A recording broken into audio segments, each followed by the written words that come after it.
My brother's dying! Get help! Help him!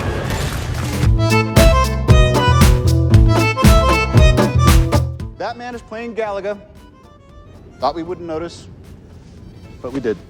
In The Avengers, there's a hilarious scene where Robert Downey Jr. as Tony Stark calls out an employee of S.H.I.E.L.D. for playing the game Galaga instead of doing his job. It was a perfect moment of humor, but this was not scripted at all. Downey Jr. actually improvised this scene, and it was so good that Joss Whedon chose to keep it in the movie. As a matter of fact, he loved it so much that he chose to add effects during the editing session to make sure it actually looked as though the man was playing Galaga. Goldstein. Yes, Mr. Stark. Give me a fat beat to beat my buddy's ass. We have Robert Downey Jr. in yet another scene as Iron Man, where he finds himself in the middle of some buddy trouble. During a party scene in Iron Man 2, Downey Jr. was having such a blast that he couldn't stop laughing.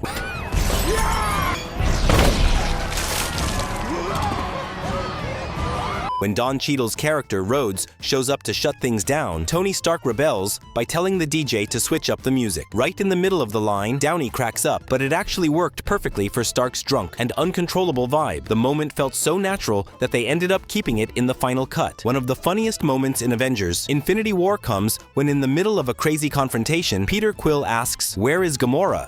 I'm gonna ask you this one time. Where is Gamora? And Tony Stark fires back with, "I'll do you one better. Who is Gamora?" But I'll do you one better. Who's Gamora? the real surprise is Dave Bautista as Drax, jumping in with his unscripted line, "I'll do you one better. Why is Gamora?" It I'll do you one better. Why is Gamora? Tell me where the girl... totally caught everyone off guard and added some much-needed comic relief to a tense scene. The line was such a hit that it ended up being one of the film's most iconic quotes. Chris Hemsworth and Tom Hiddleston had awesome chemistry on the screen throughout the Thor movies, but it really shines in Thor: Ragnarok. One of the funniest moments is the Get Help scene. Hey, let's do Get Help. What? Get Help? No. Come on, you love it. I hate it. Where Loki pretends to be injured so that Thor can ambush their captors. It's totally ridiculous. Get help! Please! My brother's dying! Get help! Help him! And that's exactly what makes it so great. What's even cooler is that the whole thing wasn't planned at all. They came up with it on the spot with the director, instead of the actual way the scene was going to happen. Luckily, it added the perfect bit of goofy energy to the movie. The line that kicked off the entire MCU was Tony Stark's iconic "I am Iron Man" moment. Truth is, I am Iron Man. And believe it or not, this wasn't even in the script. Robert Downey Jr. came up with it on the spot while filming the scene. As it turns out, a lot of the first Iron Man film was improvised, and this line just clicked perfectly. It captured who Tony Stark is, which is a bold, unfiltered, and totally himself kind of guy. Funnily enough, in the scene, Tony's also ditching the script, which makes the improv even more fitting. It instantly became his signature move and launched the MCU into overdrive. And that's where you operate. Oh, all right. That's not a hug. I'm just grabbing the door for you. All right, kid. Good luck out there.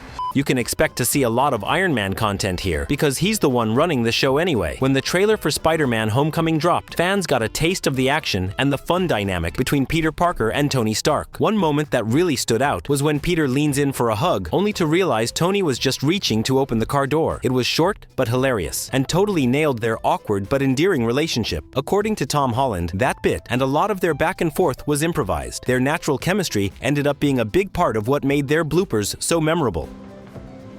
I'm gonna sit here so you move the leg.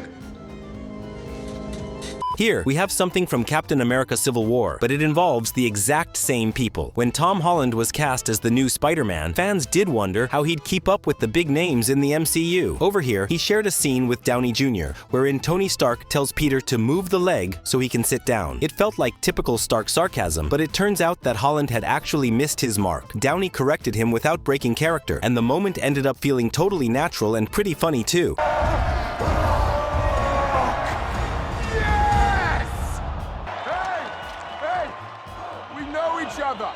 He's a friend from work. The hilarious "he's a friend from work" line in Thor: Ragnarok wasn't in the script, but rather it was actually suggested by a child visiting the set through the Make-A-Wish Foundation. While watching Chris Hemsworth's film, the kid threw out the line as a fun idea. The crew loved it so much, they decided to include it in the scene where Thor sees Hulk in the arena after so long. And yes, it ended up being one of the film's most iconic and beloved moments. I heard it. Well, I think that was meant for you.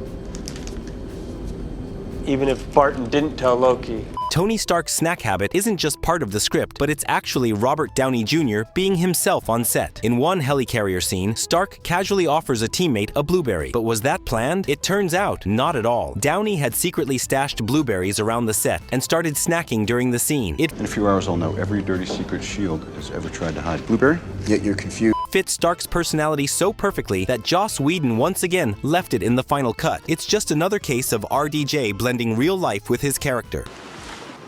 I love you 3,000. 3,000.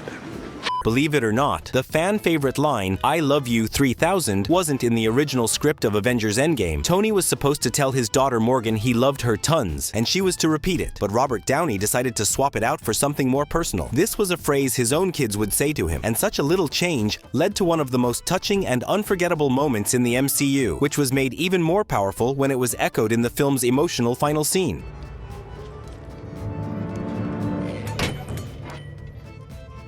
Now, let's talk that blooper from Guardians of the Galaxy, where Star-Lord, played by Chris Pratt, straight up drops the orb. He's all arrogant, dancing, and showing off the Power Stone, but then he makes a mistake, and it slips. Of course, he scrambles to catch it, like it's his life's work, and does well. The whole set cracked up, and Pratt's goofy grin just sells it, which makes it even better, considering that this is supposed to be a blooper, but got put into the final cut. RDJ's improv magic didn't always make the cut without some editing room tweaks. Take the "Please be a secret door" bit from Avengers: Age of Ultron. Please be a secret door. Please be a secret door. Please be a secret door. Yay! The moment was pure Downey brilliance, but the yay was executive producer Jeremy Latcham's idea, which was added in editing. That quirky line turned into a total fan fave, blowing up as a meme during release, and still getting love today. Of course, it's not a big scene, but it did make an impact. There's a shawarma joint about 2 blocks from here. I don't know what it is, but I want to try it. We're not finished yet. And then shawarma after. RDJ also gifted the MCU one of its most legendary post-credit scenes. After the Battle of New York in the Avengers, Tony Stark's shawarma suggestion was a total improv moment and was not in the original script. Joss Whedon and RDJ cooked up this funny, quiet moment to cap the film, and it became an instant classic. Shawarma spots even got a business boost once the film dominated the box office globally. Fans still rave about it from time to time, cementing its status as a top-tier MCU gem.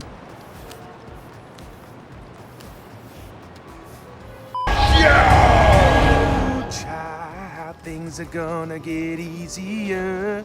Things are gonna get easier. Ooh, child. During Star-Lord's super famous dance-off to distract Ronan, Lee Pace, who plays the role of Ronan the Accuser, had improvised a confused head tilt. It was very subtle and did not really make much of a difference to the script, but James Gunn kept it because it made Ronan's stoic villainy briefly hilarious, amplifying the scene's absurdity and giving the audience some more goofiness to enjoy. Well, the 60s were fun, but now I'm paying for it. Well, this one isn't really a blooper, but there were other versions of the scene, so it counts. In Stan Lee's cameo for Ant-Man and the Wasp, there's a part where his car gets shrunk, and he says, "The 60s were fun, but now I'm paying for it." Alternate takes like, "I just stole this car," were filmed, but Oh man, I just stole this car. this chosen line was a somewhat improvised quip that was kept for its originality. Like, share, and subscribe if you liked this clip, and let me know what you'd like to see next. Okay then, see you soon.